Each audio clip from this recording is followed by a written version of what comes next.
గతంలో వెన్నుపోటు అనేది శత్రువులు మాత్రమే పొడిచేవారు. కానీ ఇప్పుడు మాత్రం మిత్రుడితో పాటు ప్రేమించిన వాళ్ళు, సొంత వాళ్ళు కలిసి వెన్నుపోటు పొడవడం చూస్తున్నాము. అందుకే నీతో నువ్వు బ్రతుకు. ఇక్కడ ఎవరు కూడా నీవారు కాదంటారా? ఇతరులతో పోల్చుకుంటూ నిన్ను నువ్వు తక్కువ చేసుకోకు. నీ పాత్రను నీ అంత అద్భుతంగా ఇంకెవరూ పోషించలేరు. గుర్తుంచుకోండి, కష్టాలు ఏవైనా ఒంటరిగానే ఎదుర్కోవాలి. ఇంకా నిర్ణయాలు ఎప్పుడూ కూడా నిశ్శబ్దంగానే తీసుకోవాలి. మన ప్రతి కదలికను బయటకు పరిచయం చేయవలసిన అవసరం లేదు. ఇంకా అలా చేస్తే ఏం జరుగుతుందో మీకు తెలుసు. బంధం అనేది నాదే కదా అని నిర్లక్ష్యం చేస్తే చేయి జారిపోతుంది. ఇక నాకే సొంతమని పట్టు బిగిస్తే విరక్తి చెంది చచ్చిపోతుంది. గుర్తుంచుకోండి, ప్రతిదీ కూడా మనకు ముందే చెప్పి జరగదు.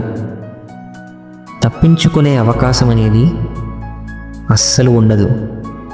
తట్టుకోలేనంత బాధ, తన్నుకు వచ్చే కన్నీళ్ళు, ఇంకా ఇవే తేరుకునే శక్తినిస్తాయి కాదంటారా?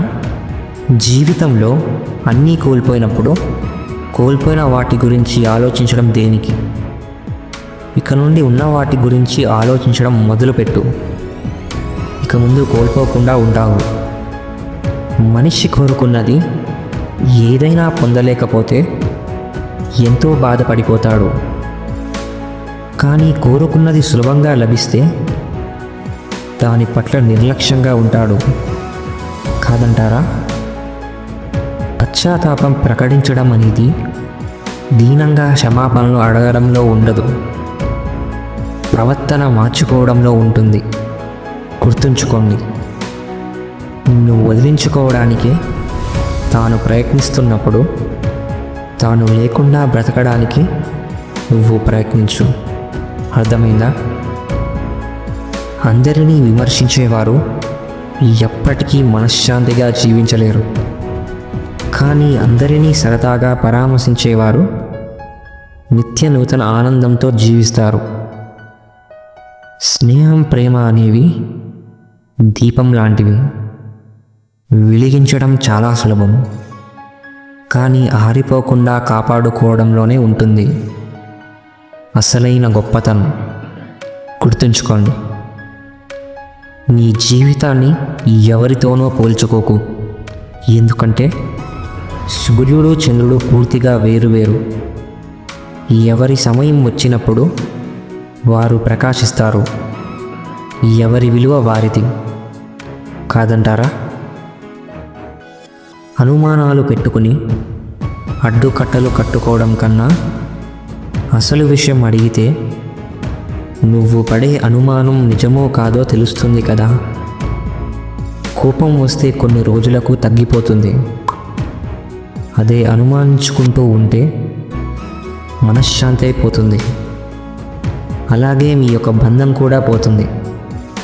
గుర్తుంచుకోండి, మనం లెక్కలోకి రావాలంటే కొన్నిటిని లెక్క చేయడం మానేయాలి. అర్థమైందనుకుంటా. మనిషికి నిలబడడం తేలిక, పరిగెత్తడం కష్టం, అవునా? కానీ మనసుకి మాత్రం పరిగెత్తడం తేలిక, నిలబడడం కష్టం. ఇంకా ఎవరి మనసైతే నిలకడగా ఉంటుందో వారి యొక్క మనశ్శాంతిని ఎవ్వరూ దూరం చేయలేరు.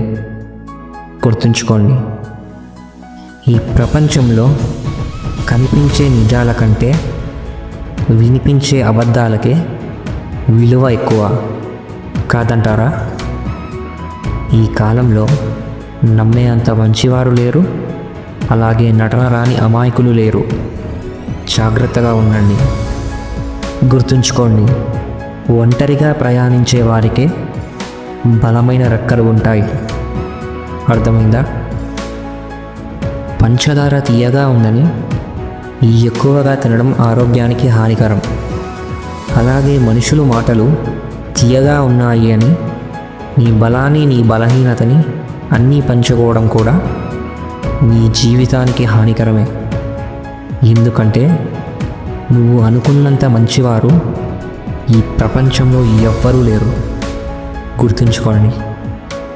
మీకు నచ్చిన మంచి సూక్తుల్ని కమెంట్ చేయండి. అలాగే మా ఛానల్ని సబ్స్క్రైబ్ చేయండి. Thank you for watching.